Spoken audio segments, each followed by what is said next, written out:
문 선생입니다. 오늘 은마아파트 재건축 심의 통과된 것에 대해서 이야기해 보려고 합니다.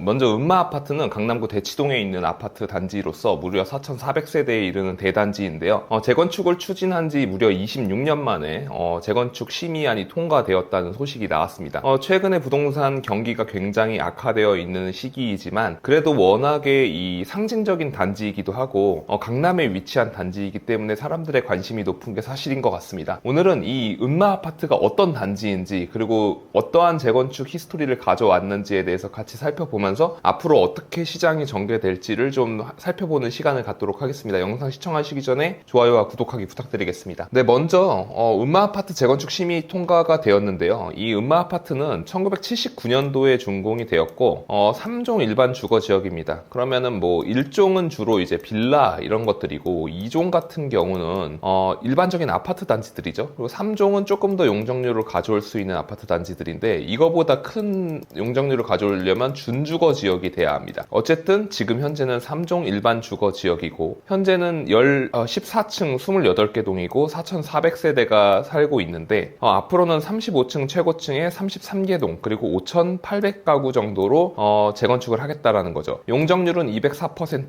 200% 초반대인데 250%로 늘리겠다라는 게 그 재건축 계획 아닙니다. 그러면 이러한 도면처럼 될 거라는 거를 볼 수 있는데요. 상당히 신축 아파트의 모습을 가져가고 이게 단지를 어우르는데 이 북측 출입로가 좀 이슈가 됐었거든요. 그러니까 서울시에서는 어쨌든 간에 도로가 접해 있는 부분과 단지에서 엄청난 사람들이 아침 출퇴근 시간과 등하교 시간에 나오게 될 텐데 그 수요를 감당할 수 있는 도로의 폭이 아니라고 해서 반려를 놨던 부분들인데 이번에도 다시 동일하게 진행이 된 것 같고요. 그럼에도 불구하고 심의가 통과가 된 것 같습니다. 그럼 은마아파트는 어떤 아파트인지 같이 좀 살펴보겠습니다. 먼저 한보사태라는 게 제가 이제 어릴 때 중학교 1학년 때 있었던 일인데요. 저도 그 당시엔 그게 어떤 건지는 잘 몰랐었습니다. 그런데 한보그룹, 지금은 이제 없어진 그룹이지만 한보그룹이 재계 14위의 그룹이었는데 이 그룹이 붕괴된 게 IMF의 시초가 되었습니다. 그 당시에 워낙에 이게 큰 사태였기 때문에 당시 대통령이었던 YS도 한보 사태를 단호하게 대처하겠다라고 했었는데요. 이 한보그룹이 지은 아파트가 바로 은마아파트입니다. 무려 재계 14위 그리고 정태수라는 분이 총수였고요. 이게 부도가 나게 됐는데 이분이 왜 은마아파트를 여기다 지었냐면은 이 강남구의 지도입니다. 이쪽은 이제 잠실이고요. 여기 탄천을 가로질러서 한강이 이어지고 여기는 양재천이 흐르고 있습니다. 이 일대가 양재천 일대가 이제 타워팰리스가 있죠. 그리고 이 탄천을 넘어서 이 부분이 압구정동이 되고요. 그러면 이게 강남 지역은 많은 분들이 아실 분들은 아시겠지만 과거에는 논농사, 벼농사 그리고 뭐 작물, 야채라든가 그런 꽃 이런 것들을 재배하던 공간이었습니다. 그 이유가 이제 다 농사짓던 땅이었고 지대가 굉장히 무른 그러니까 부드러운 땅이었다는 거죠. 그런데 이때 탄천에서 비가 많이 오게 되면은 여기가 범람해가지고 홍수가 나고 해서 유수지라고 했습니다. 그러니까 쓸모없는 땅이었죠. 물을 머금고 있는 지역. 그러니까 이거는 비가 오면은 물에 잠겼다가 비가 빠지면은 다시 땅이 되고 이런 지역이었는데 이제 이 정태수 총수가 여기가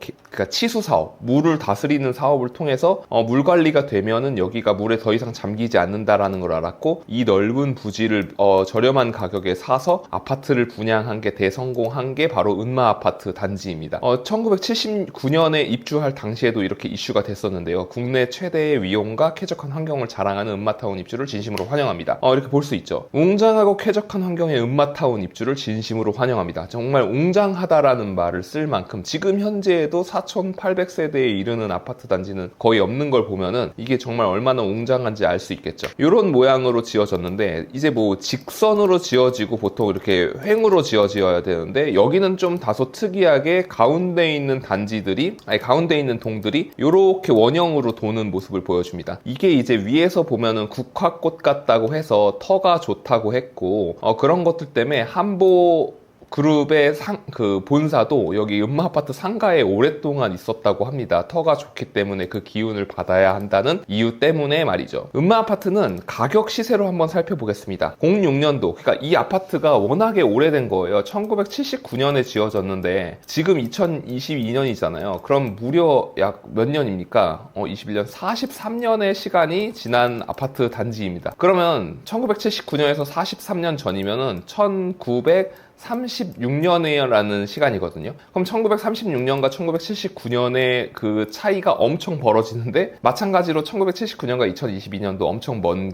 시간이고, 이 이야기를 왜 드리냐면은 여기는 결국에 주거가치보다도 어떤 그런 재건축이라는 부동산 투자 가치가 더 높게 가격에 반영되는 아파트 단지라는 걸 알 수 있고, 그래서 부동산 경기에 따라서 아파트 가격의 등락이 굉장히 크다, 그럴 수밖에 없다라는 걸 말씀드리고 싶었습니다. 실제로 12억을 터치하려고 했던 2007년 이후에 가격이 많이 내려와서 8억 밑으로 갔다가 다시 반등하다가 쭉 내려와서 10년을 헤매다가 2007년이 넘어가면서부터 반등했던 모습을 보이고 있는데요. 31평 기준으로 25억을 넘겼다가 최근에는 20억 초반대로 거래되는 모습을 보여주었는데, 여기는 토지거래 허가구역이어가지고 그냥 입주를 하지 않을 거면 갭 투자하기 어려운 점이 있습니다. 용적률은 아까 말씀드렸듯이 204%이고요. 그렇기 때문에 204%니까 지금 새롭게 지어지는 재건축 아파트 단지들이 보통 100% 초반대의 아파트 단지들이 많은데, 그런 아파트 240%로 재건축을 하게 되면 일반 분양 물량 분들이 상당히 많이 나오게 돼서 단지의 절반이 일반 분양으로 나오게 되면 수익성이 좋아지게 되는데, 이 음마 아파트 같은 경우는 204%에서 250%로밖에 못 놀리니까 50%의 일반 분양분으로 사업성을 가져가야 되니까 이게 아무래도 어렵다. 그걸 어찌 됐든 그럼에도 불구하고 대치동이라는 땅이 학군과 경제 중심지역이기 때문에 사람들이 교통, 학군,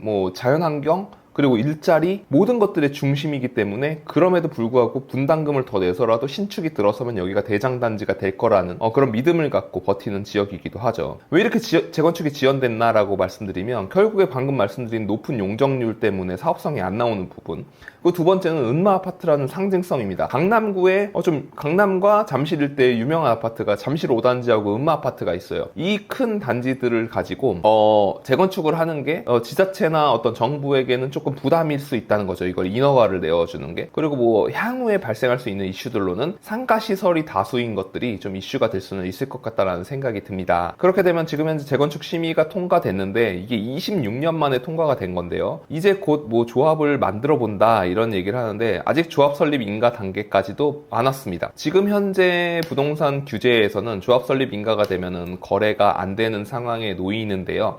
이미 토지거래 허가구역이기 때문에 그거는 큰 영향은 없을 것 같고, 현재 정비구역으로 지정되는 게 먼저인데 그 부분이 아직 이루어지지 않았는데 이제 조만간 이루어지지 않을까라는 생각이 듭니다. 어쨌든 간에 35층 규제, 그러니까는 용적률이 안 나오는 상황에서 3종 주거지역에서 준주거지역으로 종상향을 통해서 좀 더 높게 건물을 짓고 싶어 했는데 그게 어려움이 있었고, 실제로 서울시에서도 박원순 시장 때는 35층 규제를 했었는데 오세훈 시장은 이거를 융통성 있게 풀겠다고 했지만, 이거를 종상향 시켜주면서까지 50층 이상이나 혹은 49층까지 끌고 오는 것도 좀 부담이 있을 수는 있다라는 생각이 듭니다. 실제로 여러 기사를 보게 되면은 49층 상향이란 공공성이 가미된 신속통합기획단지가 아닌데 이 단지를 위해서 49층으로 재건축을 해주는 게 준주거지역으로 용도 상향까지 해가면서 하는 게 가능하냐 라고 할 수도 있다는 거죠. 그러면은 조합원들은 지금 현재 3종 일반 주거지역이 아닌 우리도 신속통합기획을 타서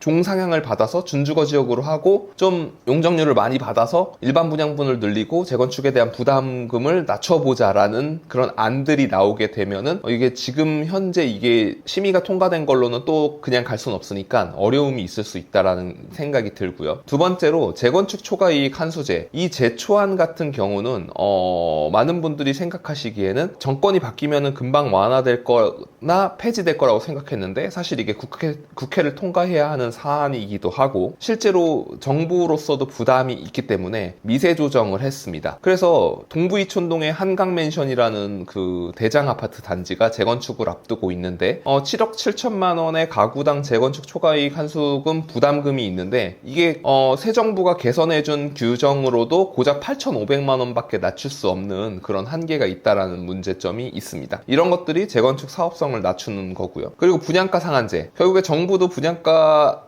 그러니까 부동산 시장 안정을 위해서 분양가 상한제를 유지하다 보니까 결국에는 그게 일반 분양분을 비싸게 팔 수 없는 조건으로 만들고, 그렇게 되면은 또다시 일반 분양, 그러니까 그 조합원 분들께서 부담을 가지고 갈 수밖에 없는 부분들이 있다라는 생각이 듭니다. 그리고 마지막으로 둔촌주공이 상가 갈등에 상당히 좀 이슈가 있었습니다. 사람들이 생각지 못했던 상가 부담 이슈가 있었고, 이것 때문에 뭐 재건축이 되네 안 되네 영향이 있었던 부분으로 알고 있는데, 음마아파트 역시 많은 상가들이 있고, 이것과 그냥 아파트 단지 간의 어떤 합의가 잘 되지 않으면 좀 어려움이 있을 수도 있다라는 리스크가 있습니다. 마지막으로 좀 작지만 큰 리스크라고 할 수도 있는데, GTX C노선 현대건설이 낸 부분을 보면은 이 노선이 음마아파트를 통과하게 되는데, 이렇게 통과하게 되면은 등기부등본에 전 단지 모든 세대의 그 부분 등기가 쳐집니다. 그래서 GTX C노선이 지나간다는 등기가 쳐지게 되어 있는데, 아무리 대심도로 지나간다, 그러니까 아주 지하로 지나간다 하더라도 아까 말씀드렸던 것처럼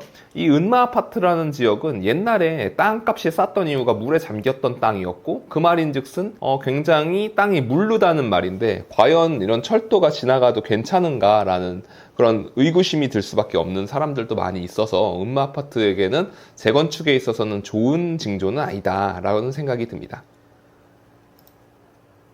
네, 뭐 이렇게 같이 함께 음마아파트에 대해서 살펴보았고요. 부동산 경기가 굉장히 안 좋기 때문에 모든 사안에 대해서 뉴스를 다 따라가고 공부하고 할 필요는 없습니다. 다만 이 음마아파트 단지는 워낙에 한국 부동산 시장에서 굉장히 큰 이정표이기도 하고 시그니처이기 때문에 이런 부분에 대해서 적어도 시장의 흐름을 잡고 간다, 이 정도까지만 생각하면 좋을 것 같습니다.